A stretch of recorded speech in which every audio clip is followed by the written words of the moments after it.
Post গ্রেডে যাবেন আপনারা। জাস্ট পোস্ট গ্রেড সিলেক্ট করে একটা কান্ট্রি সিলেক্ট করি। প্রথমে একদম কম রেটের একটা কান্ট্রি আপনাদেরকে দেখাই, হ্যাঁ, মানে টাকা পয়সা একদম কম লাগে। ক্রোয়েশিয়া সিলেক্ট করলাম, হ্যাঁ ক্রোয়েশিয়া। ওকে, টাকা পয়সা মোটামুটি অনেক কম লাগে, আমি দেখলাম এটাতে উঠাই দিল তাই। এই যে দেখেন, আমরা একটা ইউনিভার্সিটির চেহারাটাও দেখতে চাইবো, কয়েকটা ইউনিভার্সিটির যেগুলোতে টাকা পয়সা কম, এগুলো দেখতে কেমন তেমন সুন্দর কিনা। সো এটা একটা ইউনিভার্সিটি, ইউনিভার্সিটি অফ ডুব্রনিক। এটাতে 3,000 পাউন্ড লাগবে। 3,000 পাউন্ড মানে হচ্ছে যে প্রায় 3.5 লাখ বা 4 লাখ এরকম একটা টাকার মতো। পাউন্ড টু টাকা তাই সেটাও দেখা দেয় আপনাকে। পাউন্ড টু টাকা। তো 3,000 যদি দেই, কি আসছে দেখেন, ও 4.5 লাখ। ঠিক আছে, তো 4.5 লাখের মতো এখানে লাগবে। 3,000 পাউন্ড 4.5 লাখের মতো লাগবে। চলো আমরা ইউনিভার্সিটি একটু দেখে আসি। ইয়ারলি ফি ভাইটা, ইয়ারলি ফি দিয়ে গেলে না মানে মোটামুটি বাকি জিনিসগুলো ইজিয়ার হয়ে যায়। কিভাবে ইজিয়ার হয়ে যায় আমি দেখাই আপনাদেরকে। সো ইয়ারলি ফি দিয়ে যখন যাচ্ছেন কোথাও, হ্যাঁ, তার মানে 1 বছরের জন্য আপনি ফি দিয়ে দিচ্ছেন। তার মানে 1 বছর আপনি যে পরিমাণ ইনকাম করবেন এটা শুধুমাত্র আপনার রেন্ট দিবেন, বাকিটা কিন্তু আপনি জমাইতে পারবেন। সো টিউশন ফি পুরোটা না উঠাইতে পারলো কাছাকাছি উঠে ফেলা যায় পরের বছরে। এরপরে যখন শেষের দিকে চলে যাবেন আপনার মাস্টার্সের, তখন হচ্ছে মাস্টার্সে যখন আপনি শেষের দিকে চলে যাবেন তখন যে জিনিসটা হয় না, তখন আপনি আপনার ইয়াতো জব পাওয়া যায়। তো ঠিক আছে, আচ্ছা ঠিক আছে। এটা হচ্ছে একটা কান্ট্রি গেল। এটার একটু চেহারাটা দেখে আসি চলেন, দেখতে কেমন, দেখতে কেমন তেমন একটু দেখি। ঠিক আছে, চলেন। ঠিক আছে, এই যে দেখতে মোটামুটি খারাপ না। আশেপাশে গরম টরম লাগলে ঝাপটা দিতে পারবেন, খারাপ না। তো এটা হচ্ছে এই একটা ইউনিভার্সিটি আমরা দেখতে পেলাম। এটা হচ্ছে ক্রোয়েশিয়ার, যে ক্রোয়েশিয়াতে আরো আরো ইউনিভার্সিটি আছে। ইউনিভার্সিটি টিউশন ফি গুলো মোটামুটি এই কাছাকাছি, 3,000 3,500 এর মধ্যে। তো কারো যদি বাজেট যদি চিন্তা করেন যে মানে 4.5 লাখ 5 লাখের নিচে মধ্যে, তাহলে এই একটা কান্ট্রি আপনারা দেখতে পারেন। চল আরো কিছু কান্ট্রি আমরা দেখি। একটা দেখলাম হচ্ছে ক্রোয়েশিয়া, আর একটা হচ্ছে কোন কান্ট্রি দেখবো, কি কি লিখছেন আপনারা দেখি। ইউএসএ লিখছেন, অস্ট্রেলিয়াতে অনেক টাকা লাগে, আমি একটু দেখাই আপনার। অস্ট্রেলিয়াতে মোটামুটি টাকা পয়সার পরিমাণটা একটু বেশি। চলেন অস্ট্রেলিয়াটা দেখি। Australia, let's go. আসতেছে ফিনল্যান্ড, দাঁড়ান। তবে অস্ট্রেলিয়াতে একটা জিনিস দেখলাম যে টাকা বেশি লাগে কিন্তু ভিসা রেশিওটা ভালো দেখলাম মনে। টাকা বেশি থাকলে ভাই রেশিও বহুত জায়গায় ভালো আছে। টাকা থাকলে পৃথিবীর অনেক কিছু ভালো, বুঝতে পারছেন? That's the truth. টাকা বেশি থাকলে মোটামুটি পৃথিবীর অনেক কিছু ভালো। আচ্ছা, এবার আমরা একটু লো টু হাইতে যাই। তো দেখেন, 2 বছরের যদি আপনি করতে চান, জি হওয়া যায়। মোটামুটি হ্যাঁ, ইন্ডিয়ান। টাকা বেশি ভিসা রেশিও বেশি, বাট হচ্ছে যে কি পার্মানেন্ট পরে থাকা যায় মানে ওই অপরচুনিটিটা কেমন মানে পড়া শেষে দেখেন মেনলি। অনেক অস্ট্রেলিয়াতে আছে, অস্ট্রেলিয়াতে অপরচুনিটি আছে। অনেক কান্ট্রিতে খেয়াল করেন, আমি একটা জিনিস আপনাকে একটু বুঝাই, এই যে পার্মানেন্ট রেসিডেন্সির যে ব্যাপারটা। প্রথম কথা একটা জিনিস বুঝে নেন, দেশের বাইরে গিয়ে খুব কম মানুষ ফিরে আসে। পার্মানেন্ট রেসিডেন্সি কি? পার্মানেন্ট রেসিডেন্সি হচ্ছে যে আলটিমেটলি একটা পেপার। আচ্ছা, so এই পেপারটা পাওয়া গেলে আপনার লাইফটা সিকিউর হয়ে যায়, এটা হচ্ছে মূল কথা। ঠিক আছে, এই জিনিসটা পেলে কেউ হয়তো 2 বছরে পায়, কেউ হয়তো 2-4 বছরে পায়, কেউ হয়তো 4-5 বছরে পায়, এরকম। এর ছাড়া আর তেমন কোনো ডিফারেন্স নাই। তো কোনো আপনি দেখছেন কখনো কেউ দেশের বাইরে গেছে, মোটামুটি ভাবে পড়াশোনাও করছে, ওরা আবার দেশে ফেরত আসে না। মানে ওখানে রেসিডেন্সি পায় নাই এই কারণে চলে আসে না। তো ভাই, today tomorrow you will find a way. হয়তো 1 বছর আগে পরে এরকম হয়। সো অলরাইট, দেখেন ভাই, এই যে অস্ট্রেলিয়াতে যার কথা, যে অস্ট্রেলিয়ার কথা বলছেন, দেখেন ভাই, 15,000। সো অস্ট্রেলিয়ান, এটা একটু করি আমরা, অস্ট্রেলিয়ান ডলার টু টাকা। সো 15,000 দিয়ে দেয়, চলেন আমরা এখানে 15,000, প্রায় 12 লাখ। ঠিক আছে, এটা হচ্ছে কমেরটা দেখালাম আমি, বুঝতে পারছেন ভাই? আরো নিচের দিকে যদি যাই, আর একটু বেশি। সো অস্ট্রেলিয়াতে যাইতে হইলে আপনার মানে টাকা ওদেরকে দিতে হবে ফার্স্ট ইয়ারের জন্য। এরকম টাকার পরিমাণটা হচ্ছে নিয়ারলি 15 লাখের বেশি থাকা উচিত অস্ট্রেলিয়ার জন্য, যদি আপনি ট্রাই করেন মাস্টার্সের জন্য। হ্যাঁ, 15 লাখের বেশি হইলে বেটার হয়। এই জিনিসটা আপনার থাকতে হয়। সো অস্ট্রেলিয়ার জন্য মোটামুটি ভাবে 15 লাখের বেশি। ওকে, এটা হচ্ছে অস্ট্রেলিয়া। মানে আমি কেন এই ধারণাটা দিচ্ছি, আপনাদের টাকা নিয়ে তো একটু কনফিউশন থাকে না যে আমার কোন কান্ট্রিতে কোন টাকা কি পরিমাণ লাগবে। ভাইয়া, আজকে একটা বলেন। হ্যাঁ, ডেনমার্কে মাস্টার্স এর জন্য কত টাকা লাগতে পারে স্পাউস সহ? স্পাউস সহ, আচ্ছা স্পাউস সহ তো হচ্ছে, আমরা জাস্ট একটু প্রথমে ইউনিভার্সিটি টাকাটা দেখাই একজনের জন্য, আচ্ছা, তাইলে হ্যাঁ। দুজনেরটা তো হ্যাঁ চলেন। চলেন ডেনমার্ক। ডেনমার্কে তো ডেডলাইন চলে গেছে। ডেনমার্কে আর পাবেন না এখন। ডেনমার্কে এখন ডেডলাইন চলে গেছে। 26-এ দেখি, হ্যাঁ চলেন ডেনমার্কের 26-টা দেখি। জি ভাইয়া। 26-এর জন্য আছে low to high. Hmm, pound, টাকা একটু বেশি। হুম, ডেনমার্কে মাস্টার্সের জন্য টাকার পরিমাণটা একটু বেশি, 15,000 পাউন্ড। সো 15,000 পাউন্ড মানে ভাই, you understand like nearly 20 lakh না ভাই, নিয়ারলি 20 লাখ। ঠিক আছে, ইউনিভার্সিটি অফ সাউদার্ন ডেনমার্ক, এটা ভালো একটা ইউনিভার্সিটি। ঠিক আছে, তো 15 থেকে 15 লাখের 20 লাখের মতো আপনার একটা প্ল্যান থাকা দরকার একজনের জন্য, যে 20 লাখের মতো একটা আপনার প্রিপারেশন থাকা দরকার আপনি যদি ডেনমার্ক চুজ করেন। এটা হচ্ছে ডেনমার্ক। আর কে কি লিখছেন একটু বলেন না, বলেন বলেন বলেন, এই হেল্প করেন না কেন? ইউকে লিখেছিলাম ভাইয়া, যদি ডিপেন্ডেন্ট অ্যালাউ করে। করে দাঁড়ান, ইউকে, ইউকে তো একটু বের করেন তো, এখানে আছে তো কোন জায়গায় দেখতেছি না, এই যে ইউকে। তো 26 না 25, সরি আবার দিচ্ছি, দাঁড়ান ইউকে তো আমরা 25, এটা দেখি আগে। ওকে, লো টু হাই, যেহেতু আমাদের টাকা পয়সা নিয়ে বেশিরভাগের হচ্ছে ঝামেলা। অনলাইন না তো, আমি তো অনলাইন চাই নাই, অনলাইন চাই নাই, অনলাইন চাই নাই, অনলাইন চাই নাই, সব অনলাইন দেখাচ্ছে কেন? নো অনলাইন, ফিজিক্যাল, ওয়েট করেন ভাই, অনলাইন চাই নাই। আচ্ছা আমরা ফিচার দেখি। ইউকে তো টাকার পরিমাণ বেশি, ডেনমার্ক বলেন ইউকে বলেন, ইউকে তো মোটামুটি টাকার পরিমাণ বেশি, ইন অ্যারাউন্ড অ্যাগেইন 15 থেকে 20 লাখ, বুঝতে পারছেন? ইউকে তো মোটামুটি ভাবে 15 থেকে 20 লাখ, এখনো টাইম আছে। আমরা যদি দেখি যে এবছর যারা অ্যাপ্লাই করতে চান কি কি চাই, দেখেন মোটামুটি সব ইউনিভার্সিটিতেই এবার একটু রিকোয়ারমেন্ট দেখি দুই একটা জায়গায়। হ্যাঁ, রিকোয়ারমেন্ট গুলো দেখেন, এখানে রিকোয়ারমেন্ট গুলো সুন্দর মতো দেওয়া আছে। রিকোয়ারমেন্ট গুলো কি? ওভারঅল 6.5 লাগবে, নো ব্যান্ড লেস দেন 5.5 লাগবে। এটা হচ্ছে আইএলটিএস এর জন্য, বোঝা গেছে? এটা হচ্ছে আইএলটিএস এর জন্য যদি করেন যে কোনো কান্ট্রির জন্য 6.5, নো ব্যান্ড লেস দেন যদি 6 থাকে, আপনি পৃথিবীর মোটামুটি মোর দেন 90% ইউনিভার্সিটিতে আপনি অ্যাপ্লাই করতে পারবেন। So 6.5, no band less than 6, এইটা টার্গেট থাকা উচিত। আচ্ছা, এটা হচ্ছে কিসের জন্য বললাম? ইউকের জন্য বললাম। আর আর কি কি কান্ট্রি বলছেন? এই নিউজিল্যান্ডে অনেকে যায়, আপনারা যাবেন কেউ? এখানে মেডিকেলের কেউ আছেন? নাই, মেডিকেলের কেউ নাই, নাই। চলেন আয়ারল্যান্ডটা দেখি, চলেন। আয়ারল্যান্ডে আমি আজকে একটা সার্চ দিয়েছিলাম মেডিকেলের উদ্দেশ্যে, দেখলাম যে মোটামুটি ভাবে সুযোগ আছে। খারাপ আচ্ছা ভাইয়া, একটা প্রশ্ন করব, মানে হচ্ছে না। মেডিকেল রিলেটেড, যেমন হচ্ছে যে প্যারামেডিকেল না, এমবিবিএস ও না, মানে হচ্ছে ম্যাথস থেকে যদি আমি 4 বছর বা ওরকম একটা কোর্স আছে না, ওইটা করার পরে ওরকম কোনো সার্টিফিকেট দিয়ে কি বাইরে যাওয়া যায়? আমার মনে হয় অপরচুনিটি আছে। আপনি আপনার এই যে এই ডিটেলসটা আসছে না, এটা একটু আমাকে জি একটু আমার পার্সোনাল ডিসপ্লে একটু মেসেজ দিয়ে পাঠায়েন, আমি আপনাকে আপডেট করে দিব, ঠিক আছে? আচ্ছা আপনি যে ভাইয়া। কথাগুলো আমাকে বলছেন না, এটাই হচ্ছে যে হুম, আমাকে একটু মেসেজ দিয়ে পাঠায়েন। So, আমি ওই যে আমাদের যে আছে, আমি কথা বলে আপনাকে আপডেট করে দিব, ঠিক আছে? আচ্ছা ভাইয়া। আপডেট। আচ্ছা দেখেন, এই যে আয়ারল্যান্ডের ইস্যুটা দেখেন, যদি আমরা নিচ থেকে কম টাকার মধ্যে, যদি 10,000 পাউন্ডের মতো তার টাকা বলতেছে, 13-14 লাখ টাকার মতো। সো অ্যাগেইন 2-4টা কিছু কান্ট্রি আছে যেগুলোতে মোটামুটি 5-6 লাখের মধ্যে হয়, বেশিরভাগই হচ্ছে আপনার অ্যারাউন্ড 15 লাখের একটা ডিটেলস বলা যায়। আর আরো কয়েকটা কান্ট্রি দেখায় আপনারে। এটা হচ্ছে আয়ারল্যান্ড গেল। এবার এবার নিউজিল্যান্ড, এই যে নিউজিল্যান্ডে অনেকে যায়, দেখেন নিউজিল্যান্ডের ইস্যুস গুলো একটু দেখি, চলেন। ক্লোজ হয়ে গেছে, তারপর আমরা ডিটেলস দেখতে পারবো। জুলাইটটা ওপেন আছে। এমবিবিএস না, এমবিবিএস এবং বিডিএস এর ক্ষেত্রে হচ্ছে আয়ারল্যান্ড ভালো ছিল। আমি আপনাকে কিছুক্ষণ আগে দেখাবো। আমি আয়ারল্যান্ডে আজকে একটা ইউনিভার্সিটি দেখলাম বিডিএস এর জন্য।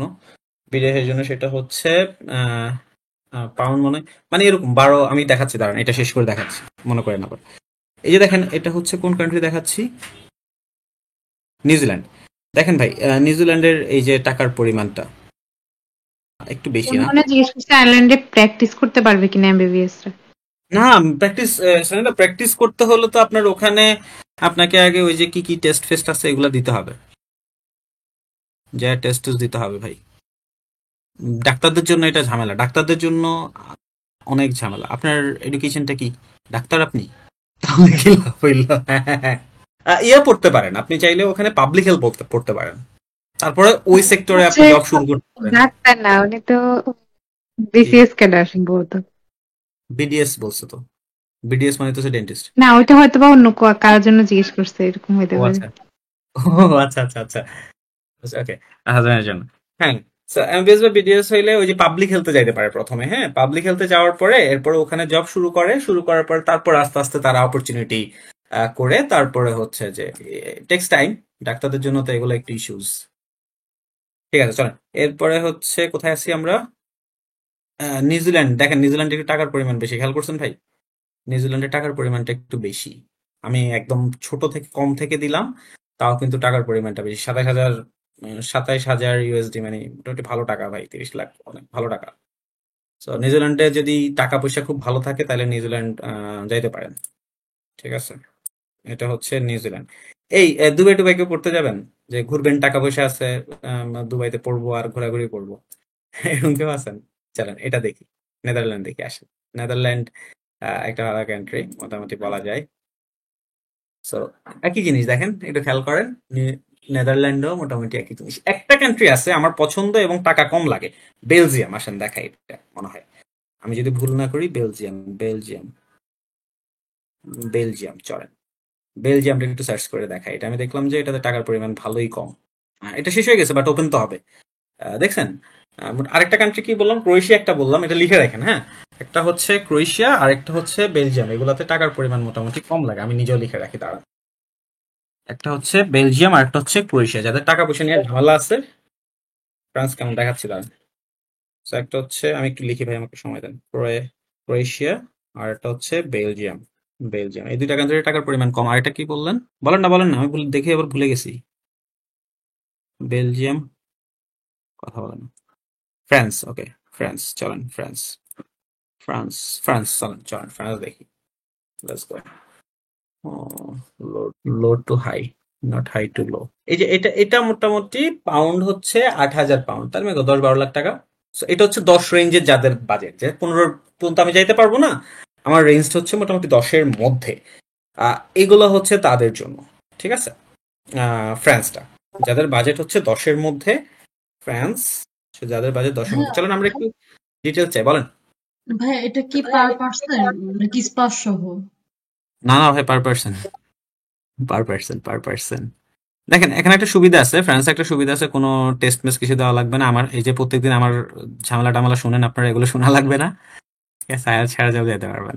তো এখানে মোটামুটি 10-10-এর মতো যদি আপনার বাজেট থাকে। এটা হচ্ছে আমি একটা টেক্সট করছি, একটু দেখেন তো। ভাইয়া, ফ্রান্সে কি আইএলটিএস দেওয়া লাগে না, বা ফ্রান্সের কোনো ভাষা শিখতে হবে? দেখেন, যাইতে পারবেন আইএলটিএস ছাড়া, ফ্রান্সের ভাষা ছাড়া যাইতে পারবেন। প্রবলেম হবে কি জানেন ভাই, ওখানে গেলে তো জব করতে হবে, তাই না?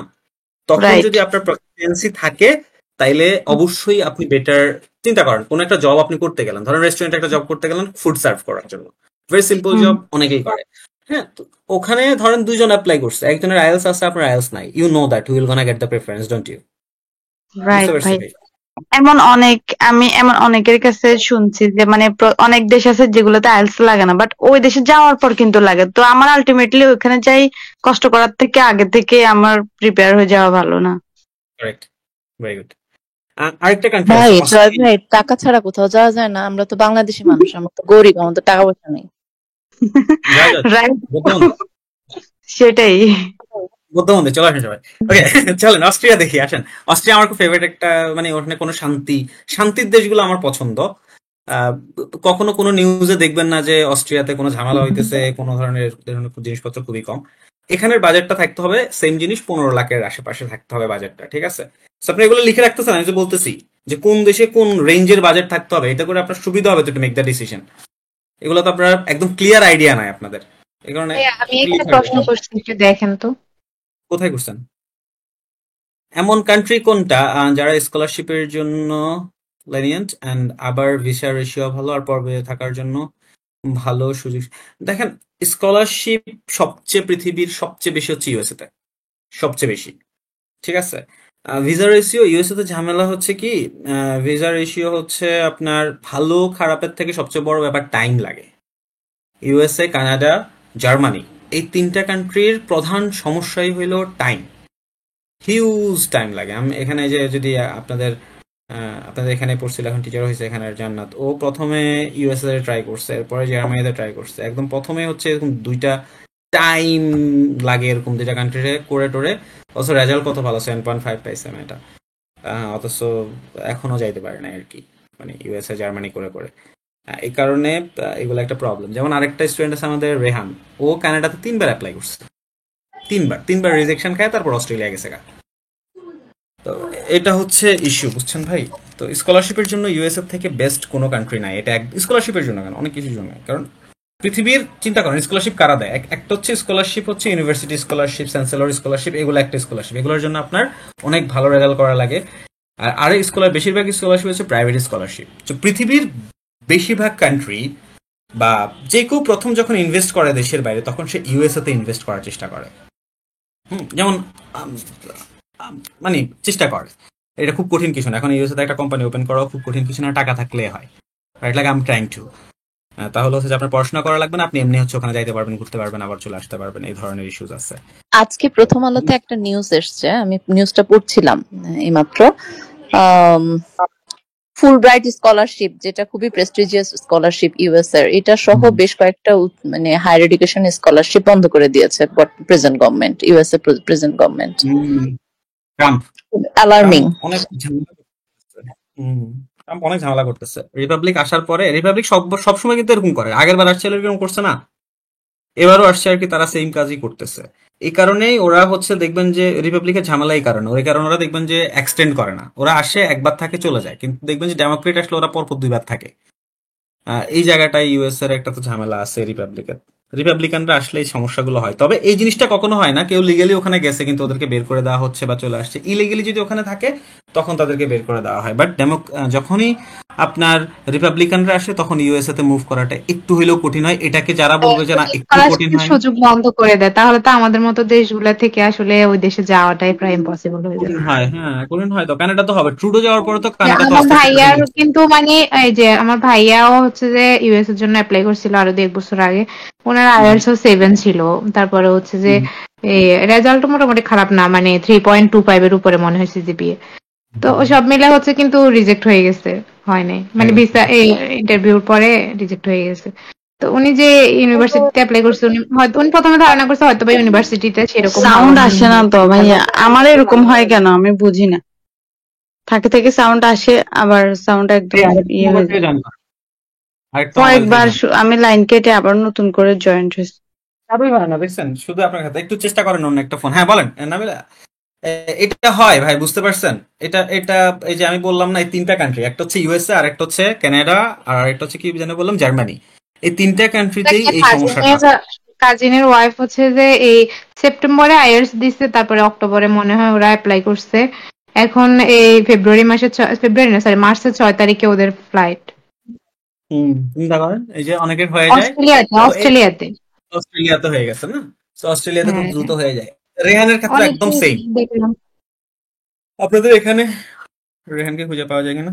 রেহানের ক্ষেত্রে একদম সেম হয়েছে, আমি দেখছি। রেহান এসে একদিন এখানে কথা বলছিল যে ছেলেটা আমার ও কিন্তু থাকেও এখানে, আমার বাসার পাশেই থাকে। তো ও এরকম কানাডাতে 3বার করে অ্যাপ্লাই করে 3বার রিজেকশন খেয়ে, অথচ সে অস্ট্রেলিয়াতে একবার অ্যাপ্লাই করছে, হয়ে গেছে, চলে গেছে, এখন প্রার্থী আছে, ভালোই আছে। ওর ভাইও গেছে এখান থেকে, আইএলটিএস করছে আমাদের এখান থেকেই গেছে, তারপরে এখন ওর ভাবিও যাবে। ওর ভাবে আইএলটিএস কমপ্লিট করছে এখান থেকে, এখন সব কাগজপত্র গোছাচ্ছে। আচ্ছা, চলে আসি। চলেন এবার আরো 2-1টা কান্ট্রি আমরা একটু সার্চ করি। আর কোন কোন কান্ট্রি সার্চ করবো এখান থেকে? ফিনল্যান্ডকে জানি বলছিলেন, চলেন ফিনল্যান্ডটা দেখি। ফিনল্যান্ড ডেডলাইন 26-এ দেখি, চলেন। 25-এ ডেডলাইন শেষ, 26-এ দেখি। আসলে আমরা বেশিরভাগই মনে হয় এখন আর কেউ 25-এর জন্য মনে হয় না যে কেউ ওয়েট করতেছে, সবাই বোধহয় 26-এর জন্যই ফাইন। কারণ 25 তো অলরেডি আসলে বেশিরভাগ দেশেই শেষ। দেখেন, হ্যাঁ এখানে দেখেন, এই যে এটাও ফিনল্যান্ডের যারা যেতে যাচ্ছেন তাদেরও রেঞ্জটা 10-12। লিখে রাখেন, ফিনল্যান্ডের রেঞ্জটা হচ্ছে 10-12। অনেক অনেক টাকার ইউনিভার্সিটি তো আছে ভাই। আমি যদি ধরেন এখান থেকে যদি হাই দিয়া দেই, তখন অনেক অনেক টাকার ইউনিভার্সিটি আছে, ধরেন প্রায় 25 লাখ 26 লাখেরও আছে। বাট আমাদের যদি এত টাকা না থাকে, তখন আমরা আমাদের বাংলাদেশি বা ইন্ডিয়ান বা আমরা যারা এই এরিয়ার যারা আছি, এই রিজিয়নের যারা আছি, তারা একটু কম টাকার জিনিসপত্রই চাই। এটাই স্বাভাবিক, আমাদের এত টাকা নাইও। তো ওই জায়গা থেকে 10-12 হচ্ছে ফিনল্যান্ড। তো ফিনল্যান্ড যদি যাইতে চান, লিখে রাখেন, এটা হচ্ছে 10-12 রেঞ্জ। আর কোন কান্ট্রি? আরেকটা জিনিস বলে রাখি ভাই, স্টাডি অ্যাব্রড নিয়ে আসেন, এবার কিছু কথা বলি। প্রথমত, দেশের বাইরে আলটিমেটলি আপনি আইএলটিএস দিয়ে কষ্ট মষ্ট করে হইলেও চলে যাবেন। উইল গনা ইউএসএ, হ্যাঁ ইউএসএটা একবার দেখাই দিব, হ্যাঁ। বাট একটা জিনিস একটু মাথায় রাখেন ভাই, এখন থেকে ইংলিশ কমিউনিকেশন স্কিলটা ঠিক করে ফেলেন। ইংলিশ কমিউনিকেশন স্কিলটা যদি ঠিক না করেন, দেশের বাইরে হয়তো চলে যাবেন। অনেক জায়গায় আছে আইএলটিএস ছাড়া যাওয়া যায়, অনেক কান্ট্রি আছে, হাঙ্গেরি আছে, আইএল ছাড়া চলে যেতে পারবেন, টাকা পয়সা অনেক কম লাগে। হ্যাঁ, কিন্তু ওখানে গিয়ে ultimately why we really move to another country, what the reason আমার মনে হয় যে একদম simple. to have a very good life out there. To have a very good life আচ্ছা out there. ভাইয়া, Not to আমি একটা survive. মানে বোকার মতো কথা বলি, বকা দেন না। আমার কাছে মনে হচ্ছে যে অনেক মানুষ আছে, এরা হচ্ছে মানে দেখা যাচ্ছে যে স্টুডেন্ট হিসাবেও অত মেধাবী না, কোনোভাবে হয়তো বা হাজবেন্ড নিয়ে গেছে বা এরকম, তখন 2-1 বছরের পরে ওরা এত ভালো ইংলিশ বলে, ওদের ইংলিশ শুনে অবাক হয়ে যেতে হয়, মানে জাস্ট পরিবেশের জন্য। আমার কাছে মনে হচ্ছে যে আমরা এই দেশে থাকি, যত দ্রুত না ইংলিশটা শিখতে পারি, আসলে যদি কেউ সত্যি যাইতে পারে তারা খুব দ্রুত ভালো করতে পারে। হ্যাঁ, ট্রু। এটা ট্রু। এটা কেন হয়? বিকজ দেয়ার 24 আওয়ার্স আপনাকে শুধুমাত্র ইংলিশে বলতে হয়। আবার অনেকে আছে কিন্তু পারে না, বেশিরভাগই পারে, অনেকে আবার পারে না। কেন পারে না? তারা দেখা গেছে ওই ঘরে বসে থাকে, ওই শুক্রবারে খিচুড়ি রান্না করে। তো ওই জায়গা থেকে কিন্তু আপনি যদি ঘরের বাইরে যেমন যান, আছে জব আমার একজন আন্টি, উনি হচ্ছে ওনারা ফুল ফ্যামিলি অনেক বছর হয়েছে আমেরিকা গেছে, ওনার ফুল ফ্যামিলি হচ্ছে যে ওখানে সিটিজেনশিপ পেয়ে গেছে, শুধু আন্টি পায় নাই, কারণ উনি ওই যে বাসায় থাকে, উনি এখনো ইংলিশে অতটা দক্ষ হইতে পারে নাই। এক্স্যাক্টলি। সো ইংলিশের বেনিফিট অনেক বেশি। দেখেন, সো ইউএসএ তে অনেক অনেক টাকার তো ইউনিভার্সিটি আছে ভাই, কিন্তু রেঞ্জটা হচ্ছে, দেখেন রেঞ্জটা হচ্ছে মোটামুটি $7,000। 7,000 মানে কি 10 লাখের মতো আর কি টাকা টিউশন ফি। হ্যাঁ, ইয়ারলি টিউশন ফি মোটামুটি 10 লাখের মতো, 8 থেকে 10। সো এটা হচ্ছে ইউএস এর রেঞ্জ। টিউশন ফি লাগবে আপনার, ঠিক আছে, এরপরে খরচপাতি মিলে ওই 10 লাখের মতোই। 10 লাখের মতো হচ্ছে ইউনাইটেড স্টেটস অফ আমেরিকা। আর কোন কান্ট্রি বলেন তো? এটা লোয়েস্ট না ভাইয়া? এটা লোয়েস্ট? হ্যাঁ, এটা লোয়েস্ট, মানে 8 লাখের মতো, এটা লোয়েস্ট। আরো দুই একটা আছে ভাই, আরো দুই একটা আছে, দেখা গেছে আপনাকে হয়তো দরকার নাই ওগুলা। এগুলাই ভালো, এগুলাতেই করেন। 8 লাখের মতো এগুলা করেন। সুইডেনে কেউ যাবেন? সুইডেন ডেডলাইন চলে গেছে আচ্ছা ভাই, সুইডেনে। আপনি একটু সাজেশন দেন তো। ধরেন আমরা যে ইউএস এর এই যে মানে টাইম কনজিউমিং, তারপরে হচ্ছে ভিসা রেশিও এরকম খারাপ, সবকিছু মিলিয়ে কি আসলে ইউএস এর জন্য অ্যাপ্লাই না করে ইউরোপের জন্য অ্যাপ্লাই করাটাই বেটার, নাকি ইউএস এর জন্য অপেক্ষা করাটা ভালো হবে, কোনটা? To be very honest, depends. Like আমার জন্য ইউরোপ হইলে কি হয়, মানে ইউএসএ তো শুধুমাত্র প্রথমত যদি আপনার হাতে অনেক সময় লাগে, যেমন অনেকে আছে যে ভাই আমাকে আগে দেশ থেকে ভাগতে হবে, যত দ্রুত পারি আমি দেশ থেকে চলে যাব। সেই ক্ষেত্রে আপনার এমন কান্ট্রি চুজ করা উচিত যেগুলোতে মোটামুটি খুব কয়েক মাসের মধ্যে আপনি চলে যেতে পারবেন। সেক্ষেত্রে ইউরোপের কান্ট্রিগুলোই বেস্ট। আর আপনার যদি এরকম ইচ্ছা থাকে, না ভাই আমি 2-3 বছর আমি প্রয়োজন ওয়েট করবো, but I am gonna go to place where I want to go, and in that case তখন আপনি চাইলে ইউএসএ বলেন, কানাডা বলেন, বা এগুলো আপনি চুজ করতে পারেন। আর যদি কম সময়ের মধ্যে যাইতে চান, 6 মাস 1 বছর, যে আমি খুব দ্রুত চলে যাব, ইন দ্যাট সিনারিও হচ্ছে অবশ্যই ইউরোপ, এটা আমি বলবো। ঠিক আছে, আসলে ভাইয়া, ওই যে দেখা যাচ্ছে এরকম বেশি টাইম গেলে একটা সময় মানুষ আসলে কি ওই যে ডিপ্রেশন গুলা নিতে পারে না, তখন দেখা যায় সব মিলে একসময় ভেঙে পড়তে হয় খুব বেশি। ভাইয়া কষ্ট করে প্লিজ আবার একটু বলেন না। 2-3 বছর কি যেন, এটার পর থেকে আমি শুনতে পাই না, আবার নতুন করে গেছি। আচ্ছা, বলছি যে যদি আপনার হাতে যদি এরকম থাকে যে আহ, যে আমার হাতে অনেক সময় আছে, আমি 2-3 বছর পরে যাইলে আমার কোনো প্রবলেম না, বাট আমি এমন একটা প্লেস যেতে চাই যেখানে আমি যেতে চাই, simple, I want to go in a place where I want to go, আমার সময় লাগুক বাট আমি ওখানেই যাব, সেই ক্ষেত্রে আপনি ইউএসএ কানাডা এগুলো চুজ করতে পারেন। আর আপনার যদি ইচ্ছা হয় যে না, আমি খুব দ্রুত চলে যাইতে চাই, আমি দেশ থেকে আঁকতে চাই দ্রুত, 6 মাস 1 বছর মধ্যে আমি দেশ থেকে চলে যাব, ঠিক আছে, 6 মাসের ভিতরে চলে যাব, সেই ক্ষেত্রে ইউরোপ বেস্ট। হ্যাঁ, সেক্ষেত্রে ইউরোপ বেস্ট। এটা হচ্ছে সুইডেন ট্রাই করছি, রাইট? তো সুইডেন কারেন্সিটা আমার খুব একটা ধারণা নাই, তো আমি সুইডেন কারেন্সি আচ্ছা, থেকে এখানে 2টা টাইমিং থাকে না? একটা মনে হয় কি যেন উইন্টার, আর একটা সামার ভ্যাকেশন মেবি, মানে 2টা। তো এটার মধ্যে কোনটা ভালো? না দুটাই সমান আসলে, মানে তফাৎ না? দুইটার মধ্যে সেম। বাংলা আগে একটা সময় ছিল যখন দেখা যাচ্ছে যে সামারে মানুষ বেশি অ্যাপ্লাই করতো, এখন মোটামুটি রেশিও সমান হয়ে গেছে, এখন রেশিওটা সমান হয়ে গেছে। কোথায় কোথায় কোথায় কোথায়? এই যে, আচ্ছা। এটা হচ্ছে আপনার ইয়ারলি ফি হচ্ছে এটা থেকে আমরা একটু ভাইয়া এখানে আইএলটিএস স্কোর মিনিমাম কত থাকতে হবে ইউএসএ? কোনটা জন্য ইউএসএ ইউএসএ দেখাই দিচ্ছি। 6.5 সবগুলোতে আমি বলতেছি, 6.5 নো ব্যান্ড লেস দেন 6, এটা হইলে পৃথিবীর মোটামুটি আপনি প্রায় সকল কান্ট্রির 90%-এর উপরে। ভাইয়া আমার 6টা মডিউলে আমার 6.5 থাকতে হবে, মানে এভারেজ। এই যে টেনশনে ভুল বলে সাইটটা মডিউল, আচ্ছা, 4টাতেই 6.5 থাকতে হবে না? 6 পাইতে হবে অ্যাটলিস্ট সবগুলাতে, আর মোট টোটাল 6.5 পেতে হবে। ধরুন দুইটাতে 6.5 পেলেন, দুইটাতে 6 পেলেন, তাইলে হয়ে গেল। এটা হচ্ছে 16 লাখ, এটা হচ্ছে 16 লাখ মোটামুটি ভাবে। তো একই অ্যাগেন ওই যে 15 প্লাস হচ্ছে যদি সুইডেনে যদি আপনি যাইতে চান, বাট ফিচার না গিয়ে যদি আমরা লো টু হাইতে যাই তাহলে দেখবেন যে টাকাটা কমে যাচ্ছে। তখন চলে আসতেছে কত দেখেন, কিছু কম টাকার ইউনিভার্সিটি আছে যাদের টাকা পয়সা কম, তারা এগুলাতে ট্রাই করতে পারবেন। এটা মোটামুটি 11 লাখের মতো আছে। আমরা দেখি তো এরকম আরো কয়েকটা জায়গায় পাই কিনা। হ্যাঁ, এরকম আরো কয়েকটা আছে, 10-11 লাখ, 11 লাখ, 12 লাখ এরকম একটা রেঞ্জ। যেমন ফ্রান্সে যে রেঞ্জটা ছিল অনেকটা ওরকম সুইডেনের ক্ষেত্রে। আচ্ছা, আরেকজন বলছেন যে ইউএসএ তে ব্যাচেলর না ভাই, চলেন ইউএসএ তে ব্যাচেলরটা একটু দেখে আসি। ইউএসএ তে ব্যাচেলর এটাকে বাদ দিতে হবে, পোস্ট গ্রাজুয়েশন বাদ, আন্ডারগ্রেডটা, এই যে আন্ডারগ্রেড, লেটস গো। ইউএসএ তে আন্ডারগ্রেড কম টাকাটা দেখি। হ্যাঁ আগে চলেন, 24 মাসে কিসের ব্যাচেলর, ধর 3 থেকে 4, হ্যাঁ ঘুরতেছে আশোক ভাই, ঠিক আছে। আম, এই যে দেখেন ব্যাচেলর একটু টাকা পয়সা বেশি, বুঝতে পারছেন।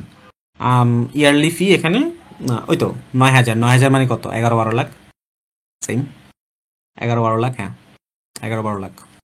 তবে সমস্যা হচ্ছে কি জানেন ভাই, ব্যাচেলরের ক্ষেত্রে না মানে ওখানে জব করে টাকা উঠানো একটু সমস্যা। কেন সমস্যা আমি বলি ভাই, আমার পার্সোনাল লাইফ থেকে বলি। যতই বলি না ভাই ওখানে জব করব টপ করব, কি হয় প্রথম হয়তো করা হয়, আমি তো প্রথম দিকে করি না, এরপর আস্তে আস্তে যখন করা শুরু করছি দেখছি যে এটা অনেক প্রভাব ফেলে। কারণ ব্যাচেলর যারা করে সাধারণত তাদের বয়সটা কম থাকে না, ম্যাচুরিটিও কম থাকে, তখন তাদের এত পরিমাণ হার্ড ওয়ার্ক দেখা যাচ্ছে করা হয় না। এবার ক্লাস বেশি থাকে, যেমন মাস্টার্সে আপনার ক্লাস থাকে দেখা যাচ্ছে যে আপনি 2 দিনে, যেমন আমার মনে আছে আমি একটা সেমিস্টার করছিলাম, আমি 2 দিনে আমার সকল ক্লাস কমপ্লিট করে ফেলছি। যে আমি 2 দিন সকালে যাবো বিকেলে আসবো, শেষ ক্লাস। বাকি দিনগুলোতে যাতে করে আপনি জব টপ করতে পারেন নিজের মতো করে। কিন্তু হয় কি, আসলে হয় না। কেন কি, কারণ অনেক পড়াশোনা থাকে ভাই। প্রত্যেক সপ্তাহে হচ্ছে আপনার টেস্ট থাকে, প্রত্যেক সপ্তাহে হচ্ছে বিভিন্ন জিনিসপত্র জমা দেওয়া লাগে। এরপরে 4 মাস পর সেমিস্টার যদি হয় সেক্ষেত্রে আপনার মিড টার্ম একটা থাকে, তারপর মিড টার্মের পরে ফাইনাল টার্ম আসে, মিড টার্ম না যেতে দেখা যাচ্ছে যে আবার ফাইনাল টার্ম চলে আসে 1-1.5 মাস যেতে না যেতে। সো পড়াশোনার এত প্রেশার থাকে, আবার আপনার যদি রেজাল্ট যদি খারাপ হয় ওইটাও একটা বড় একটা ঝামেলা। তো ইন দ্যাট সিনারিও ব্যাচেলরে যারা যাবে তারা যদি চিন্তা করে যে এখান থেকে বাংলাদেশ থেকে টাকা নিয়ে যেতে পারলে ঠিক আছে, কিন্তু পুরো টাকাটা উঠানো ব্যাচেলরে গিয়ে প্রথম 1 বছরের টাকা দিয়ে হইলো, মাস্টার্সের জন্য সমস্যা নাই, পারবেন, কিন্তু ব্যাচেলরের জন্য আসলে এটা অনেক ডিফিকাল্ট। আমি বলবো না যে পারবেন না, বাট এটা সুপার সুপার সুপার ডিফিকাল্ট। মানে আপনাকে সারাক্ষণ, মানে এখন আমি যেভাবে কাজ করতেছি না, আমার জন্য কিন্তু যখন আমি ব্যাচেলরে পড়তাম আমার জন্য তখন এত কাজ করা সম্ভব ছিল না। এখন আমি ডে নাইট কাজ করি, সকাল থেকে শুরু করে রাত্রে যে আপনাদেরকে পড়ানো পর্যন্ত, মাঝখানে ছোট একটা ব্রেক নেই। কিন্তু এটা আমি যখন ছোট ছিলাম, যখন ভাই ব্যাচেলর আপনি কি পড়ছি, এটা আমার পড়াই শুধু, লিজন চালাই, আর কোনো কাজ করি না। তা কিন্তু এটাই অনেক কাজ না। ধরেন আমি সকালবেলা যাই অফিসে, একদম আজকে তো বাসায় চলে আসছি, আজকে সন্ধ্যার সময়, আজকে বাসা থেকে ক্লাস করাই দিচ্ছি আপনাদেরকে, আজকে ল্যাপটপ নিয়ে আসছি। তো ওই জায়গা থেকে আমার মনে হয় না ভাই তখন আমি এত কাজ করতে পারতাম, কারণ আমার অনেক রিল্যাক্সেশন দরকার হইতো, ওইদিকে সেদিকে মন চলে যাইতো, বন্ধুরা আড্ডা মারতো, সেখানে যাইতে ইচ্ছা করতো, এবং তখন একটা সময় দেখা গেছে এগুলো যদি আপনি না করেন ফ্রাস্ট্রেটেড হয়ে যাইতে হয়। So super difficult. সো কেউ যদি ব্যাচেলর জন্য যাইতে চান, যেটা যদি আপনার আশেপাশে থাকে, ইফ দে ক্যান অ্যাফোর্ড, আমার মনে হয় যে অ্যাটলিস্ট টিউশন ফি, যে পুরো টিউশন ফিটা ওরা দিবে, তাহলে 4 বছরে ধরুন 10 লাখ করে হলো 40 লাখ, এই টাকাটা যদি তারা যদি দিতে পারে দেন দে শুড গো। আদারওয়াইজ আমার মনে হয় যে চান্সেসটা না নেওয়া ভালো। অনেক এজেন্সি বলবো যে হ্যাঁ সব পারবে ভাই, আমি বলবো যে পারবে, ডিফিকাল্ট। ঠিক আছে, ওকে, আর কোনো কিছু জানার আসেনি বলেন, নতুবা আজকে শেষ করব। শেষ মোটামুটি তো দেখছি না আর কিছু বাকি, এনিথিং এলস? আন্ডারগ্রেড দেখে ফেলছি, পোস্ট গ্রেড দেখে ফেলছি, মোটামুটি একটা রেঞ্জ পাইছেন না ভাই, মোটামুটি অনেকগুলো কান্ট্রির, যে কোন আমার রেঞ্জের কত টাকা হইলে বলেন। আমাকে যেটা বলছেন সেটা পোস্ট গ্রেড, ওটা না হুম, মাস্টার্স এর জন্য। মাস্টার্সের জন্য সুইজারল্যান্ড একটু দেখে আসেন তো ভাই। সুইজারল্যান্ডের আপাতত কিছু নাই ভাই, পরে সুইজারল্যান্ড দেখা যাচ্ছে না আপাতত, কোনো কিছু অ্যাভেলেবেল নাই। আর কোনো কান্ট্রি, ডেনমার্ক দেখছি আমরা না।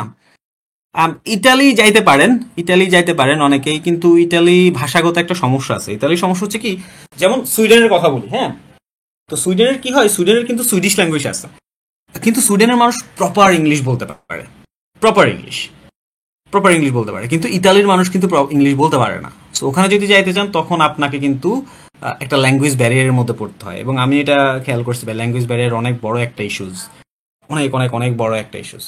ঠিক আছে, তো আম, ইতালি আমি মনে করি যে যদি অন্যান্য ভালো কান্ট্রি না হয় তখন এই জন্যই না আমার আসলে ওই যে ইউরোপের জন্য ইন্টারেস্ট লাগে না। ইউরোপে বেশিরভাগ দেশে ওদের নিজস্ব ভাষা থাকে, দেখা যায় এমনিতে আইএলটিএস ইংলিশ শিখতে শিখতে মাথা নষ্ট, তারপরে আবার আরেকটা ভাষার খপ্পরে পড়তে ইচ্ছে করে না।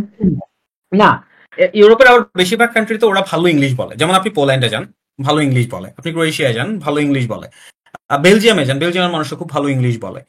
ঠিক আছে, এরপরে আপনি সুইডেনে যান, ভালো ইংলিশ বলে। এরকম অনেক অনেক কান্ট্রি আছে। ইউরোপের বেশিরভাগ কান্ট্রি হচ্ছে ওরা ভালো ইংলিশ বলে, দুই একটা ছাড়া। যেমন স্পেন, স্পেনের মানুষ ইংলিশ বলে না। হ্যাঁ, স্পেনের মানুষ ভালো ইংলিশ বলে না। পর্তুগাল তাও মোটামুটি ভালো ইংলিশ বলে। পর্তুগালে গেলে আপনি সার্ভাইভ করে ফেলতে পারবেন উইথ দ্য ইংলিশ। বাট যদি আপনি ইটালিতে যান, যদি আপনি স্পেনে যান, এরকম দু চারটা কান্ট্রি আছে যেগুলোতে গেলে আপনার জন্য ওই ল্যাঙ্গুয়েজটা শেখাটা মোটামুটিভাবে বাধ্যতামূলক to have a good life out there. তাহলে আপনি সব ধরনের জব করতে পারবেন। আদারওয়াইজ আপনার জবটা কি হবে, ন্যারো হয়ে যাবে, যে শুধুমাত্র ইংলিশ। দেখেন একটা জিনিস, বাংলাদেশের কথা চিন্তা করেন, আপনি বাংলা জানেন না, বাংলাদেশে জব করা আপনার জন্য অনেক কঠিন না? চিন্তা করেন, যে আপনি বাংলা জানেন না, অথবা ইন্ডিয়াতে গিয়ে আপনি হিন্দি জানেন না, আপনার জন্য কিন্তু জব করা অনেক কঠিন। করতেছে না অনেকে? করতেছে ভাই, they are super qualified in that sense. ঠিক আছে, এই তো এগুলোই হচ্ছে কান্ট্রি, এগুলো হচ্ছে রেঞ্জ। তো কয়েকটা রেঞ্জ আমরা আজকে কথা বলছি। একটা রেঞ্জ হচ্ছে অ্যারাউন্ড 5 lakhs এর যাদের রেঞ্জ আছে, আর একটা হচ্ছে আন্ডার 10 এখানে কে lakhs। কে পিএইচডি তে যেতে চায় এরকম তো কাউকে পাইলাম না, জিজ্ঞেস করেন। পিএইচডি রিসার্চ, পিএইচডি আমি তো এনকারেজ করি, কারণ এটা এনকারেজ করি দুইটা কারণে। প্রথমত হচ্ছে যে পিএইচডি এনকারেজ করি হচ্ছে পিএইচডি হচ্ছে একটা জব। পিএইচডি হচ্ছে না, ফ্রান্সের মানুষ এত বেশি ইংলিশ বলে না। পিএইচডি হচ্ছে একটা জব। পিএইচডি যখন করেন আপনাকে ওরা মান্থলি একটা পেমেন্ট করে। যেমন হিউমু গেছিল ইউএসএ তে পিএইচডির জন্য, আমাদের এখান থেকে একটা ছেলে হিউমু গেছিল। তো ও হচ্ছে যে দেখলাম যে সকাল থেকে বিকাল পর্যন্ত রিসার্চ থাকে, এরপরে সন্ধ্যার সময় বাসায় চলে আসে। Good life. কারণ যে টাকা দেয় ওই টাকা, রিসার্চ আপনি যেখানেই করেন ওরা যে টাকা দেয় ওই টাকা দিয়ে আপনি নিজে খুব আলসি ভাবে যে চলে যেতে পারবেন না, but you will have a good life. ঠিক আছে, মোটামুটি একটা লাইফ হয়ে যায়। ওকে, সো একটা হচ্ছে 5 lakhs এর, একটা আমরা যাদের অ্যারাউন্ড 5 lakhs, আর একটা হচ্ছে যারা আন্ডার 10 lakhs, আরেকটা আমরা দেখলাম যে অ্যারাউন্ড 15 lakhs এর যে রেঞ্জ। এই তিনটা রেঞ্জ দেখলাম। সো আপনার চুজ করা উচিত যে আমার রেঞ্জটা কেমন, সেই অনুসারে। এখানে একটা কথা আছে, এখানে একটা গাপলা আছে। দেখেন সমস্যাটা কি, অনেকে আছে যে যে আমার বাজেট 10 লাখ, সো আমি 10 লাখের যে ইউনিভার্সিটি, আমি ওরকম একটা ইউনিভার্সিটি চুজ করবো। I I I discourage that. কেন বলি, কিছু টাকা হাতে থাকা উচিত ভাই, কিছু টাকা হাতে থাকা উচিত। ধরেন আপনার যদি বাজেট যদি থাকে যে 10 লাখ, আপনি যাওয়ার চেষ্টা করেন 5-6 লাখ এই ধরনের একটা, বা 6-7 লাখ, এর বেশি না, এরকম একটা ইউনিভার্সিটি যান। কেন হয়, আপনার হাতে যদি কিছু টাকা থাকে না ভাই, তখন you will have that credibility, you will have that time, যে আচ্ছা ঠিক আছে আমার পরীক্ষা আছে 2 মাস পরে, বা আমার পরীক্ষা আছে 2 সপ্তাহ পরে, তাহলে আমি এই 2 সপ্তাহ, 1 মাস আমি কাজ করব না। আমার হাতে কিছু টাকা আছে, আমি 2 সপ্তাহ কাজ করব না, 1 মাস আমি কাজ করব না, আমি একটু পড়াশোনা করে একটু ভালো রেজাল্ট করব। এই জিনিসগুলো খুব ইম্পর্টেন্ট। তো আমি বলবো যে আপনার যে বাজেট, আমার মনে হয় যে হাতে কিছু টাকা রেখে তারপরে হচ্ছে যে আপনার যাওয়া উচিত। একদম বাজেট 10 লাখ, একদম 10 লাখ টাকা টিউশন ফি দিয়ে চলে যায় না পকেট খালি করে। পকেটে যত টাকা থাকবে, দেখেন ভাই, পকেটে টাকা থাকলে না মানে আপনার কনফিডেন্সও ভালো থাকে, আর পকেটে টাকা না থাকলে আপনার কনফিডেন্সও মোটামুটি ডাউনগ্রেডেড হয়। And that is a very very super harsh truth. এখানে আপনার হুট করে একটা টাকা লাগলে, একটা একদম প্রপার একটা কথা বলি ভাই, আপনার এখানে যদি হুট করে টাকা লাগে, ধরেন বাংলাদেশে হুট করে আপনার টাকা লাগছে, কত টাকাই লাগে, 2, 4, 5, 10, 15, 20 হাজার, 10,000 টাকা দিয়ে আপনি বাংলাদেশে খুব ভালোভাবে যে কোনো প্রবলেম সলভ করে ফেলতে পারবেন। 10,000 টাকা দিয়ে আপনার একটা মেডিকেল ইমার্জেন্সি আপনি 20,000 টাকা দিয়ে সলভ করে ফেলতে পারবেন। ভাই বাংলাদেশ থেকে 10-20 হাজার টাকা দেশের বাইরে পাঠানোই যায় না, ওটাই অনেক বড় difficulties. So you'll have no one nearly to help you out there. So আমার মনে হয় যে আপনার যে বাজেটটা আছে, আপনার বাজেট যাই থাকুক না কেন, সেটার থেকে একটু কম রেঞ্জের জিনিসপত্র আপনি চুজ করেন। পকেটে কিছু টাকা রাখেন ভাই, পকেটে কিছু টাকা রাখেন, ওই টাকাটা নিয়ে যান। হ্যাঁ, ওই টাকাটা নিয়ে যান, অথবা দেশে কারো কাছে রাখা যান যে লাগলে যাতে আপনাকে দিতে পারে। এইভাবে একটু চুজ করেন, এটা মনে হয়, আমার মনে হয় যে একটা বেস্ট ডিসিশন হতে পারে। ঠিক আছে, পরিমাণটা যাই হোক, মানে আপনার ধরেন সাপোজ আপনার 10 লাখ বাজেট, আমার মনে হয় যে আপনার অ্যারাউন্ড 7 লাখের মধ্যে চুজ করা উচিত। লাখ 3 টাকা আপনার হাতে রাখা দিলেন, 3 লাখ টাকা মোটামুটি খারাপ টাকা না, $3,000। এতে করে আপনার ওই পেইনটা থাকবে না যে ও আচ্ছা ভাইয়া, আচ্ছা আচ্ছা একটা কালকে আছে আমি হচ্ছে যে যাচ্ছে ওখানে পিআর পাওয়ার জন্য, মানে কেউ আছে যে কাজ করবে তারপরে সেটেল হবে এই চিন্তাটা, যে আবার যেমন আমি নিজে পার্সোনালি আসলে আমি চিন্তা করি যে আমি আসলে যাচ্ছি মেইন পড়ালেখার জন্য, তারপরে পিআর পাও সবকিছু ঠিক আছে, কিন্তু পড়ালেখাটা যাতে ঠিক থাকে এটা আমার তার মানে সবসময় ছিল ফার্স্ট প্রায়োরিটি। এই জন্যই না আসলে কখনো পিএইচডির জন্য চিন্তাই করি নাই, যে আসলে আমার চিন্তা হচ্ছে যে আমি যেহেতু ইংলিশে এখনো একটু সমস্যা, তো ইংলিশটা ওখানে যাই যখন আমি মাস্টার্স করব ইংলিশে, এমনি তখন ফ্লুয়েন্ট হইতে পারলে ইংলিশে ভালো দক্ষতা হলে তখন যাই পিএইচডি করার চিন্তা ভাবনা আছে। তো এই জন্য আমার না খুব ইচ্ছা যে আমি যাতে খুব বেশি কাজের প্রেশার না নিতে হয়, আমি যাতে কোনো একটা স্কলারশিপ নিয়ে যাইতে পারি। তো এই জন্য চিন্তা করতেছি যে কোন দেশগুলো আসলে ভালো স্কলারশিপ দেয়, ভিসা রেশিও ভালো, এগুলা হচ্ছে আর কি একটা দুই একটা দেশের আসলে হাতে। ইউএসএ তো আছে, কিন্তু ইউএসএ যেহেতু ভিসা রেশিওটা খুবই বাজে, যদি একটু ভালো স্কলারশিপও দেয় কিন্তু ভিসা রেশিও মোটামুটি ভালো, এরকম কোনো একটা দেশ, দুই একটা দেশ বলতেন। আমি বলি এডুকেশনের জন্য পৃথিবীর সবচেয়ে দুইটা কান্ট্রি হচ্ছে বেস্ট, সিম্পল অ্যাজ দ্যাট। আপনি যদি ওয়ার্ল্ড র্যাঙ্কিং এর ইউনিভার্সিটি গুলো চুজ করেন দেখবেন বেশিরভাগ university either from UK or from USA, either from UK or from USA. World ranking এর সবচেয়ে বেস্ট বেস্ট ইউনিভার্সিটি গুলো হচ্ছে আপনার এই দুইটা কান্ট্রিতেই আছে। সো আপনি যদি এডুকেশনের জন্য যাইতে চান this are the two country. যদি আপনার যদি পিওরলি এডুকেশন যদি আপনার থাকে তাহলে this are the two countries. কারণ আপনি ওয়ার্ল্ডের 100টা ইউনিভার্সিটি টান দেন দেখবেন যে 60টা হচ্ছে এই দুইটা কান্ট্রি, 50টা হচ্ছে এই দুইটা কান্ট্রি, বাকিগুলা অন্যান্য কান্ট্রি থেকে একটা দুইটা থাকে। আর ওদের 100টার মধ্যে ওদের থাকে 15টা, ইউকে এবং ইউএসএ। তো ওই যে মানে ইউএসএ টা এখন একে তো হচ্ছে যে রিপাবলিক ক্ষমতায়, তারপরে হচ্ছে যে এমনি রিপাবলিক মানে বাদ দিলাম, স্কলারশিপ ইউকে তে যান। কমাই যদি আপনার দিচ্ছে। এডুকেশন যদি আপনার ফার্স্ট প্রায়োরিটি হয় দেন ইউকে। যদি পিওরলি এডুকেশন হয় আমি বলবো যে কিন্তু ইউকে অর অনেকে বলে যে ইউএসএ। ইউকে তে নাকি খরচ অনেক বেশি হয় এখন। বললাম দেখালাম না আজকে রেঞ্জ আমার ওরকম রেঞ্জ। পরিচিত একজন উনি হচ্ছে গেছে, তো উনি আমাকে বললো যে আসলে আমি নিজে ইউকে তে আসছি ঠিকই, উনি ফ্যামিলি সহ আসছে, বলে যে কিন্তু আমি অন্য কাউকে আসলে ইউকে এর জন্য আমি বলি না, কারণ হচ্ছে ইউকে তে অনেক বেশি খরচ। খরচ তো যেখানে পড়াশোনার মান ভালো সেখানে খরচ একটু ভালো, ট্রু। ইউকে তে একটু খরচ বেশি, ভাইয়া, একদম মাস্টার্স সত্যি এর কথা। জন্য হচ্ছে মানে ভিসার মেয়াদ থাকে আর কি, কত বছর থাকে? প্রথমত ভিসার মেয়াদ তো আপনাকে যতদিন পড়াশোনা ততদিন, তারপরে হচ্ছে যে এই যে করতে করতে পড়াশোনা করতে করতে তারপরে আপনার বিভিন্ন অপরচুনিটি রাইজ হয়। হ্যাঁ, এরপরে আপনি হচ্ছে যে কয়েকটা ধরন আছে, অনেকে ভালো জব পাওয়া যায় তাদের জন্য একদম সহজ, অনেকে জব পায় না তখন তারা কি করে, তখন তারা ছোটখাটো কোনো কোর্সে আবার ভর্তি হয়, ভর্তি হয়ে তখন তারা তাদের আবার ভিসা হচ্ছে যে আরো 1 বছর 1.5 বছর 2 বছর তারা বাড়ায় ফেলে। তখন তারা এই ফাঁকে জবটা ছোট জব টব করে আবার ভালো জব খোঁজার চেষ্টা করে। And আপনি যখন মাস্টার্স করে ফেলবেন না, তখন আপনার জন্য জবের অপরচুনিটি গুলো আস্তে আস্তে ওপেন হইতে থাকে। ঠিক আছে, আচ্ছা একটা কাজ করি শুনেন, আমি এটা আরেকটা কাজ করি, আপনাদেরকে আমরা একটা ফর্ম আপডেট করে দিব। ঠিক আছে, একটা ফর্ম আপডেট করে দিব, ওই ফর্মটা হচ্ছে যে আপনারা যদি ফিল আপ করে ফেলেন আমরা যে যে অ্যাসেসমেন্ট দরকার পার্সোনাল অ্যাসেসমেন্ট এগুলো করে দিব। House that sound? ভালো হয় না এটা? একটা ফর্ম দিয়ে দেয় আপনাদেরকে আজকে, না হ্যাঁ, তৈরি ভালো করে হয়। দেই, তৈরি করে দেই। ঠিক আছে, আমাদের তৈরি করা আছে, আমরা হচ্ছে যে এটাকে আরেকটু আমি একটু দেখবো, দেখে আপনাদেরকে তাহলে আমরা দেখি নেক্সট উইকের মধ্যে এটা আপডেট করে দিব। দিলে তখন আপনারা যদি এটা ফিল করে ফেলেন, হ্যাঁ ফিল করে ফেললে তখন হচ্ছে যে আমরা পার্সোনালি হচ্ছে যে আপনাদের এগুলো অ্যাসেসমেন্ট করে দিতে পারবো যে কোনটা আপনার জন্য আসলে বেস্ট হবে। আজকে তো একটা জাস্ট রেঞ্জটা দেখানোর চেষ্টা করলাম যাতে করে you can take the decision. Okay, এটা কোথায় পাবো? যে দিই নাই তো, ফর্মটা এখনো দেই নাই। ঠিক আছে, হ্যাঁ ওই যে যেটা বললাম ভাই, আমি হচ্ছে যে একটা ফর্ম দিয়ে দিব, এটা ফিল করেন তখন আমরা বেটার সাজেশন দিতে পারবো। আমরা নেক্সট উইকের মধ্যে এটা আপডেট করে দিব। নেক্সট ফ্রাইডে যখন আমরা আবার এই সেশনটা করবো না, তখন ওই ফর্মটাও আপডেট করবো, সাথে সাথে বুঝাইও দিব যে কিভাবে কি ফিল করবেন। তাতে করে কি হবে, আমরা একটা গুগল ফর্ম, সিম্পল একটা গুগল ফর্ম, যাতে করে দেখেন একটা ডিসিশন দেওয়ার আগে না অনেক জিনিস জানতে হয়। এখন তো আমি অনেক জিনিস জানি না আপনার সম্পর্কে, আবার অনেক জিনিস সবার সামনে তাই না জানাও যায় না। তো ওই জিনিসগুলা জানলে তখন হয়তো একটা বেটার ডিসিশন দেওয়া যায়। আচ্ছা একটা জেনারেলাইজ আইডিয়া দিলাম, so will gonna update the form and when will gonna fill it up will gonna help you out. Okay, alright, I am gonna take the leave for tonight and see you tomorrow. Till then ভালো থাকেন, আল্লাহ হাফেজ।